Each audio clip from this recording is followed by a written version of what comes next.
Ladies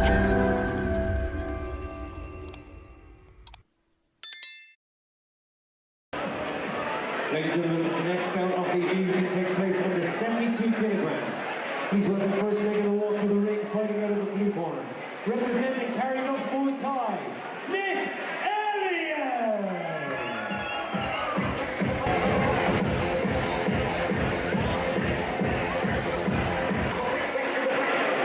And please welcome his opponent making a walk to the ring, fighting out of the red corner. Representing Langka Muay Thai,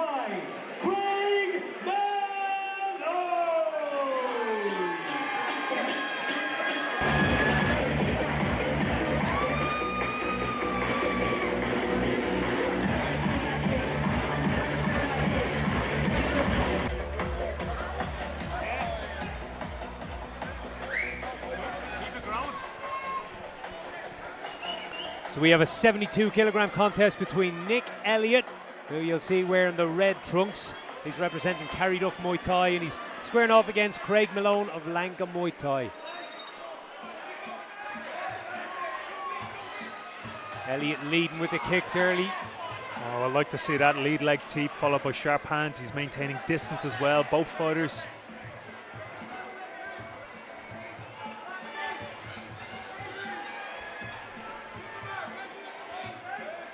Yeah, too tight to get a knee in.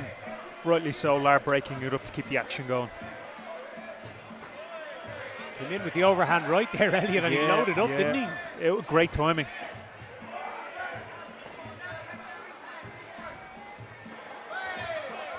They're trading big kicks here to start things off.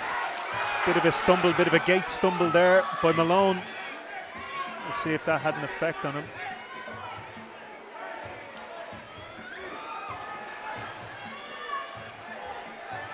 Both these guys look like they've got a little bit of power in the bank. Nice little skip. That's one of the first things you see the way we see Malone there skip out, create distance. When you're hip on hip, that Muay Thai skip back and kick. I love to see that knee.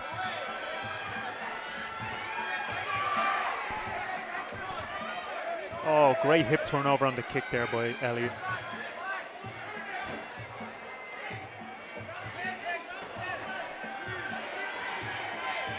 Yeah, and you mentioned it there, when they're like this, hip to hip, you don't have space to throw the knee. Yeah. But if you can create distance between your foot and your opponent's foot, that gives you that channel to throw that knee. So the skip is one way of doing that. It's beautiful. And it's something that really, it's a big difference in Muay Thai. You'll see a point of difference that between Muay Thai and most martial arts. Yeah. You don't see it a lot. Definitely see it more in the lighter weights. People are quite plyometric, quite explosive, quite athletic. It is a very athletic move.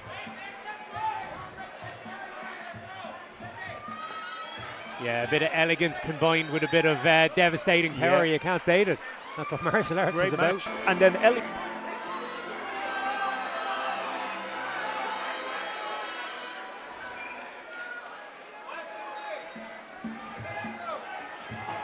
Okay, Malone seems very comfortable going forward. Aggression seems to be one of his main characteristics in his fight style. He loves going forward. You have a sense of impending aggression when Malone goes forward. Now, in saying that, he's on the back foot here in the clinch, turning sidewards. Nice rotation and skip knee by Malone.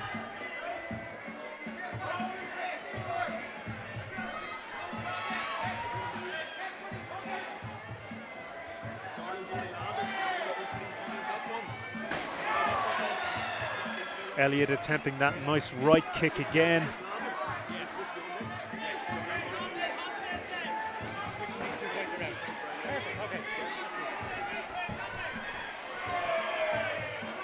Again, Elliot dominating the clinch. Again, yeah, he's just doing a good job of making the space to throw the knees. I really like his work in the clinch. And we can see Malone looking to possibly wrap the leg around to neutralise, showing the referee he doesn't want to engage, so they will be separated. Elliot does throw that unorthodox jab to the body and a right hand over the top. Very Bosque Western boxing. So, that landed fantastically timed. We could see that from round one, that overhand right. No standing count. He caught his opponent running in a couple of times there with punches up top. Love Malone's side knee there, to skip outside knee, but kind of have a feeling now Elliot's getting a little bit more confident. Yeah. He's starting to get into that flow state now. Things are Yes. landing for him, and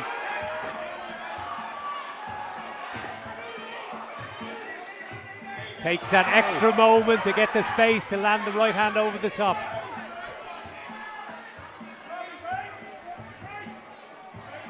Malone taking some huge deep breaths here. He is feeling this pace. Again, great right hand over the top by Elliot. And a kick to follow. That's a strong second round for Elliot. It's similar to Flow. Things are going right. Everything is perfect. Everything's happening that night. But Clutch needs consciousness. You know what you're doing in the moment. So I found that very interesting. So every fighter wants to get there, but sometimes by acknowledging you're in flow, if you go looking for it, it can actually be detrimental. Yes, absolutely. Yeah. So there's some pub quiz knowledge that it's interesting. Yeah, you see fighters like the great Anderson Silva Yeah. seem they could just walk into the cage and Yeah. and just be in that flow state where everything they tried is coming off. And other fighters, you're constantly striving for that state, but you can't get there. Yeah, and I think what every fighter tonight will look back at the footage of tonight, and they will see, like we said in the first one or two fights, they'll see stuff that they done that was amazing. They'll see stuff that they done that maybe they were only shown once in camp and they done it perfectly, and they'll think, how the hell did this happen? That's amateur fighting though, really, yeah, isn't it? yeah. You're trying to you're find little moments where you can instigate something that you planned for and hope that your muscle memory works in that split second. And this is fast. This right hand is still working. Malone still can't seem to get his head off centre. Great clinch position. And as we're saying, it's not just the case that he's just throwing it. He's throwing it at the very right split second. The moment his opponent is stepping in to throw a weapon, Yeah. he's catching him then. And that's just practice, repetition, and understanding by looking at your opponent, and you can time that split second movement. Again, right hand over the top. Again, I'd like to see a kick or a knee at the end. There's a nice kick by Elliot.